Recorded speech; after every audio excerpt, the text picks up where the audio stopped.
இந்த வாரம் நடந்த இந்த டான்ஸ் மேரத்தான் 2.0 அப்புறமா கிளாக் டாஸ்க்கு இதில் வந்து ஜெயிச்சிருக்கிற டீம் யார் அப்படின்னு பார்த்தீங்கன்னா அன்ஃபார்ச்சுனேட்லி பட் ஃபார்ச்சுனேட்லி ஏன் ரெண்டுத்தையும் சேர்த்து சொல்கிறேன்னு உங்களுக்கு அடுத்து புரியும்.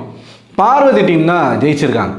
நம்மளாம் என்ன நினச்சோம், சாண்ட்ரா டீம் ஜெயிப்பாங்க, சாண்ட்ரா டீம் ஜெயிச்சா பிரஜின் அவர்களை தான் சேனல் வந்து இந்த வீட்டுக்குள்ளே ஒரு நாள் முழுக்க தங்க வைக்க போகிறாங்க அப்படின்றத நினச்சோம். ஆனால் ஸ்கெட்சு சாண்ட்ராவுக்கு கிடையாது, பார்வதிக்கு அப்படிங்கிறது இப்போ தான் புரியுது. ஏன் அப்படின்னு பார்த்தீங்கன்னா யோசிச்சு பாருங்க, பார்வதியுடைய அம்மா ஒரு நாள் முழுக்க இந்த வீட்டுக்குள்ளே வந்து தங்கினா என்ன ஆகும், பார்வதியால் என்ன செய்ய முடியும் என்ன செய்ய முடியாது. பிக் பாஸ் வந்து இனிமேல் யாரும் வெளியில் படுக்கக்கூடாதுன்னு லெட்டர் எல்லாமே அனுப்பியிருக்காப்புல. ஸோ இந்த வீடியோவில் பார்வதி காலையிலேருந்து செஞ்ச லீலைகளை தான் நம்ம பார்க்க போகிறோம். முக்கியமாக கமருதீன் லிட்ரலாக பார்வதியினுடைய அடிமையாக மாறி நிற்கிறான். பார்வதிக்கிட்ட எப்படி பேச ஆரம்பிச்சிட்டான் கமருதீன் அப்படின்னு பார்த்தீங்கன்னா, தயவுசெய்து நீ ஏமாத்திராத, நீ பேசுகிறதெல்லாம் வந்து எனக்கு என்னமோ லிட்ரலாக பார்வதி இப்போ என்ன ட்ரை பண்ணுறாங்கன்னா, நீ எனக்கு எடுத்துட்ட, இந்த வடிவேல் படம்லாம் இருக்கு பார், கையை பிடிச்சி இழுத்தவொடனே வடிவேல் காமெடி ஒன்று, இவன் எனக்கு எடுத்துட்டான் அப்படின்னு ஒரு பொண்ணு கத்துமா, ஒரு ஆன்டி ஒன்று கத்தும், நான் உன்னை கெடுத்தேன் நீ பார்த்த அப்படின்னு வரல. அந்த மாதிரி இப்போ பார்வதி வந்து லிட்டரலாக வந்து பயப்படுறாங்களாமா. நம்ம பண்ணிட்டோம், நம்ம வந்து இது வெளியில் எப்படி போகும், என் வீட்டில் என்ன பண்ணுவாங்க, காலையிலேருந்து புலம்பலுங்க. எங்கள் அம்மா இதை எப்படி எடுத்துப்பாங்க, இது வெளியில் எப்படி போயிருக்கோம், நீ என்னை வச்சு கேமு எதுவும் ஆடலையே, யார்கிட்ட, கமருதன்கிட்ட. அவனுக்கு டென்ஷன் ஆகுது. அவன் வந்து நான் சீரியஸாக சொல்கிறேன், நான் உன்னை கல்யாணம் பண்ணிக்கிறேன் அப்படின்னு சொல்லிட்டு காலையில் வெளியில் போய் பேசலாம். இதில் ஒரு டிஸ்கஷன் ஒன்று போச்சுங்க அவங்களுக்குள்ள. பார்வதிக்கு முட்டு கொடுக்கக்கூடிய அந்த மூத்திரத்தை கூட குடிக்கக்கூடிய பிஆர் டீமுக்கு இந்த ஒரு வீடியோ சமர்ப்பணம். அது மட்டும் இல்லாமல் பார்வதியினுடைய ஃபேன்ஸ் வந்து எந்த அளவுக்கு நம்மளை அப்யூஸ் பண்ணுறானுங்க அப்படிங்கிறதையும் நம்ம இந்த வீடியோவில் நான் உங்களுக்கு காட்டுறேன். பார்வதி பற்றி ஏதாச்சும் பேசணுன்னா நம்ம இல்லாத பொல்லாததில் பேசலை, அவங்க செய்கிறத நியாயமான விஷயங்களை நம்ம பேசுகிறோம். அப்படி பேசுகிற விஷயங்களுக்கு எந்த அளவுக்கு நம்மளை அப்யூஸ் பண்ணுறானுங்கன்றதையும் நீங்கள் பார்க்கணும். பார்வதி வந்து டிஸ்கஸ் பண்ணிட்டு இருக்காங்க, அடுத்த வாரம் என்னுடைய தாயார் வந்துட்டாங்க அப்படின்னா நீ என்ன பண்ணுவ, ஓடி ஒளிஞ்சிருவியா, கக்கூஸ்லேயே போய்ட்டு ஒரு 3 மணி நேரம் உட்காந்துப்பல அப்படி இப்படின்னு சொல்லிட்டு ஜாலியாக பேசிகிட்டு இருக்காங்க. அப்போ தான் கொஞ்சம் நேரத்துக்கு முன்னாடி தான் அவங்களுக்குள்ளே வந்து பேச்சுவார்த்தைகள் போயிட்டுருக்கு. அதாவது நீ என்னை யூஸ் பண்ணுறியா, கேமுக்காக என்னை வச்சுக்கிறியா, யார் இவ பண்ணுறது எல்லாத்தையுமே அவனை கேட்டுக்கிட்டு இருக்கா கமருதீன் கிட்ட. கேமுக்காக பையனை யூஸ் பண்ணுறது வந்து பார்வதி, ஆனால் இவங்க வந்து அவனை அந்த கேள்வி கேட்டுக்கிட்டு இருக்காங்க. அவன் வந்து டென்ஷன் ஆகுறான். ஏற்கனவே இதே மாதிரி பேசி தான் புளி சாதம் பிரியாணி அப்படின்னு வந்து மொக்க பண்ணி விட்டான்.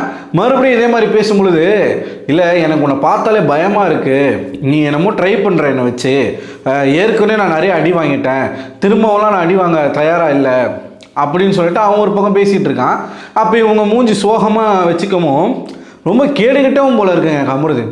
இப்போ நிறைய பேர் கமருதீன் வந்து எப்படி கேட்டுக்கிட்டு இருக்காங்கன்னா, இந்த மகாநதி சீரியலில் முதல்ல கமருதீனுக்கு பேரா ஒருத்தவங்க நடித்தாங்க, அவங்க பேர் தினிஷாவா ஏதோ பேர், அவங்களுடைய ரீலெல்லாம் எடுத்து போட்டுட்டு டே கமருதீன் பாவி போயும் பீடையை பிடிச்சிக்கிட்டு இந்த பொண்ணை விட்டுட்டியரா அப்படின்னு கேட்குறாங்க. நான் கேட்கல, நிறைய ஆடியன்ஸ் கேட்குறாங்க.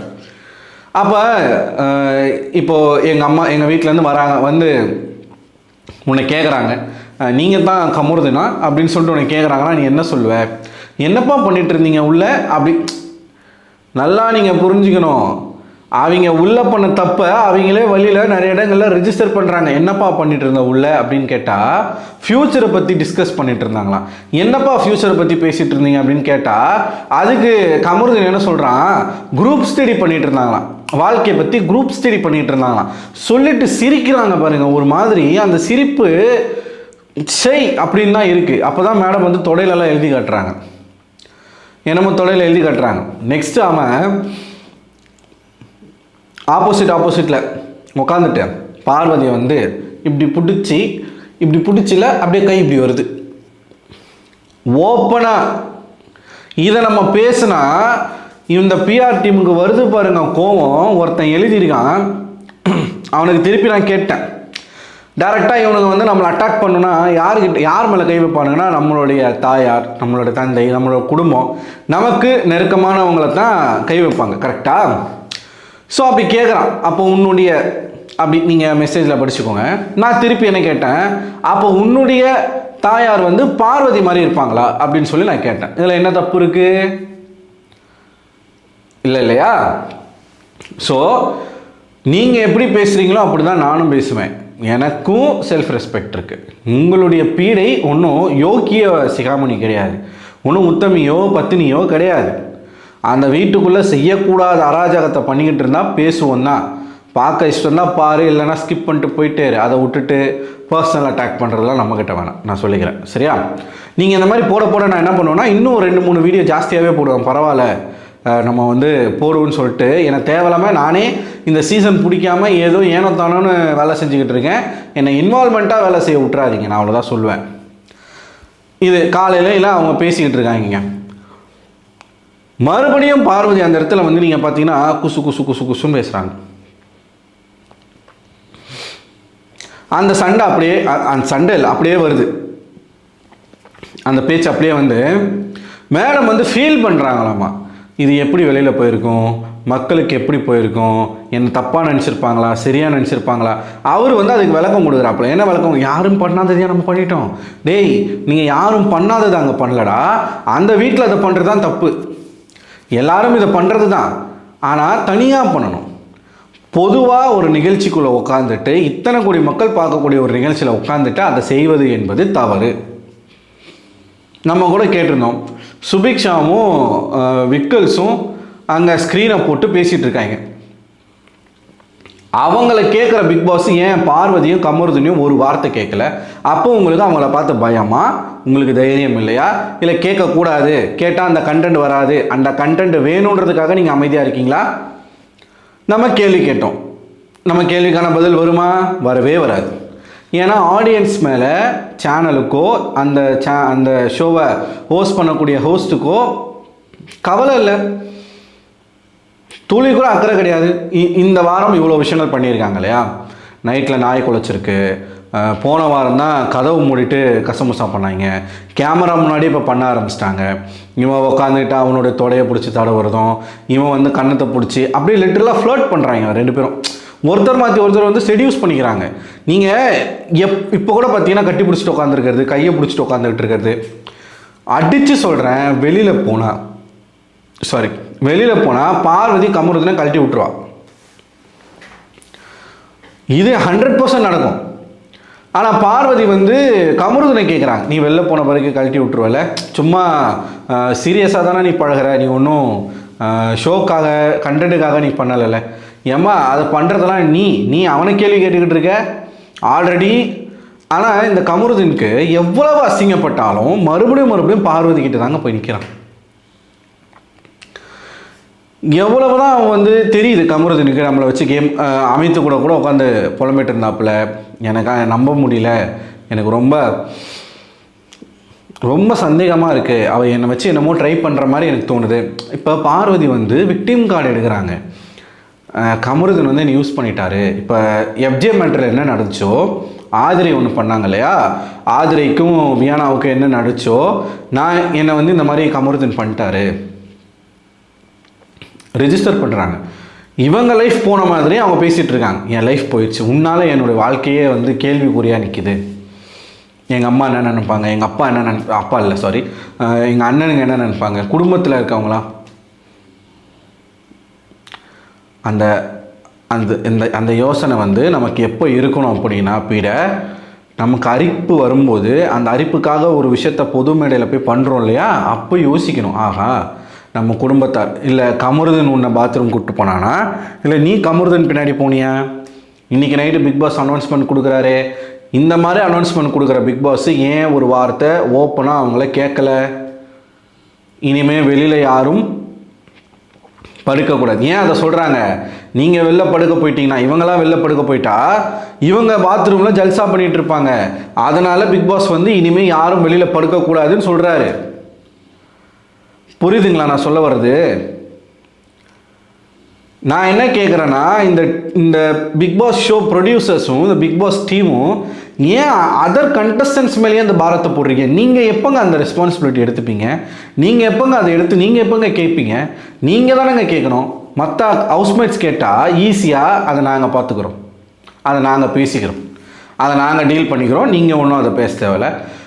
பார்வதி வந்து லிட்டராக வந்து திவ்யாவை மிரட்டிகிட்டு இருக்காங்க. என்னன்னா அதை நான் இன்னொரு வீடியோவில் சொல்கிறேன், ஒரு சின்ன ஹிண்ட் மட்டும் சொல்லிடுறேன். நான் பாரு இதே ரீசனாக வச்சு அவளை நான் பார்த்துக்கிறேன், நீ வாடி, நீயா வாடி அப்படின்றாங்க. நீ வந்து இந்த மாதிரி பேசும் பொழுது உன்னுடைய பர்சனல் விஷயங்களை இழுத்து யாராச்சும் ஒருத்தர் பேசினா எப்படி இருக்கும்? தனக்கு வந்த அர்த்தம் மற்றவனுக்கு வந்தால் தக்காளி சட்னி. இந்த கதை தான். உக்காந்துக்கிட்டு கன்னத்தை தடவிக்கிட்டு உதட்டை பிடிச்சி தடவிக்கிட்டு கையை காலை பிசைஞ்சிக்கிட்டு கட்டி பிடிச்சிக்கிட்டு மடியில் படுத்துக்கிட்டு முடியை கோதி விடுறது தெரியுதில்ல, நம்மளை தான் பண்ணுறாங்க. லிட்டரலாக நமக்கு அசிங்கமாக இருக்குது. இந்த அனௌன்ஸ்மெண்ட்டு யாருமே வீட்டுக்கு வெளியில் படுக்கக்கூடாதுன்ற அனௌன்ஸ்மெண்ட்டு எதுக்கு வந்துச்சுன்னா அவங்களுக்கு தெரியாதா? நிச்சயமாக அவங்களுக்கு தெரியும், நமக்காக தான் அதை கொடுத்துருக்காங்கன்னு தெரியும். ஆனாலும் அதை ரிப்பீட் பண்ணுறாங்க. ஏன் ரிப்பீட் பண்ணுறாங்க? வெளிப்படையாக பிக் பாஸோ ஹோஸ்டோ கேட்கல. அதை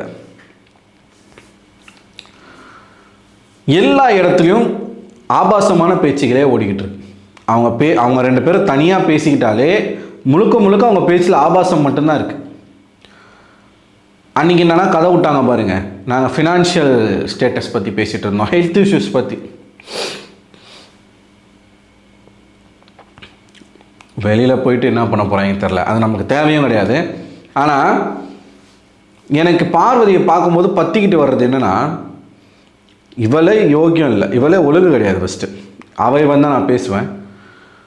அப்படி இருந்துக்கிட்டு மற்றவங்களுடைய கேரக்டரை பற்றி பேசுகிறாங்க பார்த்தீங்களா? அங்கே தாங்க நமக்கு இரிட்டேட்டிங்காக இருக்குது. ஏமா நீ பேசுகிற அடுத்தவங்களை பற்றி, நீ உன்னால் உன்னுடைய உணர்ச்சிகளையே கட்டுப்படுத்த முடியலை, நீ எல்லாம் என்ன பொம்பளை? கேட்பாங்களா மாட்டாங்களா? மக்கள் மேலே கவலைப்படுறாங்கங்க. மக்கள் எப்படி நினச்சிருப்பாங்க? வெளியில் இது எப்படி ப்ரொஜெக்ட் ஆகிருக்கும்?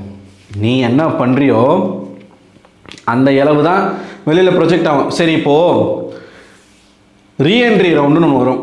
அதே மாதிரி அடுத்த வாரம் ஃப்ரீஸ் டாஸ்க்கு எல்லாருமே ஷோ பார்க்குறாங்க இல்லையா? இந்த ரெண்டு பேரும் என்னெல்லாம் அட்டூழியம் பண்ணுறாங்கன்றது எல்லாருக்கும் தெரியும். அதாவது வரக்கூடிய ஃபேமிலி மெம்பர்ஸ்க்கும் ரீஎன்ட்ரியில் வீட்டுக்குள்ளே வர்றவங்களுக்கும் தெரியும். வந்து ஒரு இடத்துல போட்டு உடைச்சாங்க அப்படின்னா எங்கெங்கே கொண்டு போய் வச்சுப்பீங்க உங்கள் மூஞ்ச? இதில் வர எங்கள் அம்மா என்ன நினைப்பாங்க, எங்கள் ஆட்டுக்குட்டி என்ன நினைப்பாங்கன்னு கவலை வேறு. சும்மா அப்படியே பேச்சுக்குன்னு பேசிக்க வேண்டியது. ஆஹா, அவங்க என்ன நினைப்பாங்க. ஆனால் பின்னாடி வந்து நான் இதே தான் பண்ணுவேன். இப்போ பார்வதி அம்மா பேசுனதெல்லாம் எடுத்து போட்டு அடிச்சுக்கிட்டு இருக்காங்க. பாரதி கண்ட புதுமை பெண் யார்? இவங்க. அவங்க அம்மா சொல்கிறாங்க, எங்கள் வீட்டுக்குன்னு சில கட்டுப்பாடுகள் இருக்கும், அந்த கட்டுப்பாடுகள்லாம் உடச்சிக்கிட்டு வரணும் தான் நினைப்பாவ. அவளை பார்க்கும்போது எனக்கு வந்து பாரதி கண்ட புதுமை. ஆஹா, பாரதி இந்த மாதிரி பெண் அல்லவா கண்டாரு. பாரதி மட்டும் இப்போ இருந்திருக்கணும். என்ன பார்வதி என்ன ஆயிருப்பாங்கன்னு தெரியும். ஸோ தொடர்ச்சியாக தொடரும் காமக்கதை அப்படிங்கிற மாதிரி தான் இவங்க ரெண்டு பேருடைய கதையும் போயிட்டுருக்கு. நீங்கள் என்ன நினைக்கிறீங்க? நம்மளும் எவ்வளோ பேசியாச்சு. இந்த வீடியோ கூட என்னை அப்யூஸ் பண்ண அந்த பார்வதியினுடைய பிஆர்களுக்கு ஒரு சமர்ப்பணமான ஒரு வீடியோ தான். மேலும் மேலும் நீங்கள் அப்யூஸ் பண்ணிகிட்டே இருங்க, மேலும் மேலும் நான் வீடியோ போட்டுகிட்டே இருப்பேன்.